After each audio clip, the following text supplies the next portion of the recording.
Olympic ছাড়া আর্চারির আন্তর্জাতিক অঙ্গনে পদক অর্জন হয়েছে বেশ। এবার ওয়ার্ল্ড ইউনিভার্সিটি গেমসে নজর দিচ্ছে বাংলাদেশের আর্চারি, তাই বিশ্ববিদ্যালয়ে আর্চারি চালু করতে উদ্যোগ নিয়েছে ফেডারেশন। তারই অংশ হিসেবে রাজশাহী বিশ্ববিদ্যালয়ে হয়ে গেল আর্চারির ইনগ্রেশন।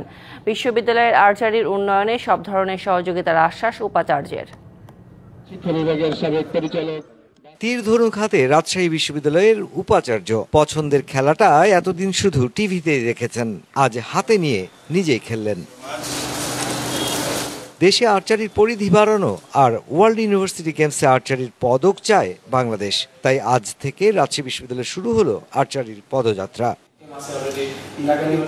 বিশ্ববিদ্যালয়গুলোতে তীরন্দাজির প্রচলন দেশ তথা আন্তর্জাতিক আর্চারিতে বড় ভূমিকা রাখতে পারে বলে মনে করছেন উপাচার্য। সেই সাথে আর্চারির বিশ্বমঞ্চেও জায়গা করে নিতে পারে রাজশাহী বিশ্ববিদ্যালয়, আর সেজন্য সব ধরনের সহযোগিতার আশ্বাস উপাচার্যের। রাজশাহী বিশ্ববিদ্যালয়ের আমাদের যেহেতু একটা মস্ত বড় ছাত্রছাত্রীদের পুল আছে, এখান থেকে দক্ষ আর্চার বের হয়ে যাওয়ার একটা খুব ভালো সুযোগ আছে যদি প্রপার কোচিং এবং ফ্যাসিলিটিগুলো আমরা প্রোভাইড করতে পারি।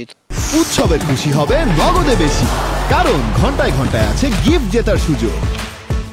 আন্তর্জাতিক আর্চারিতে দাপুটে বিচরণের ক্ষেত্রটা বাড়াতে চায় ফেডারেশন, তাই লক্ষ্য এবার ওয়ার্ল্ড ইউনিভার্সিটি গেমস।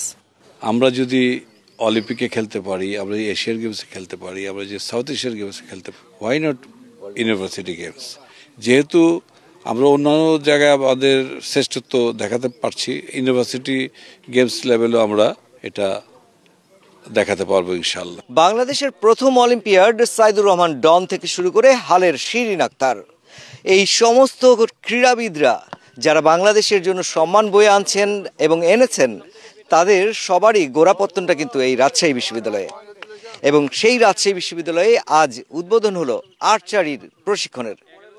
আর্চারির মধ্য দিয়ে ওয়ার্ল্ড ইউনিভার্সিটি গেমসে পদক অর্জন করাটাই এখন লক্ষ্য হবে রাজশাহী বিশ্ববিদ্যালয়ের। মুশফিকুর রহমান, ডিবিসি নিউজ, রাজশাহী বিশ্ববিদ্যালয়, রাজশাহী।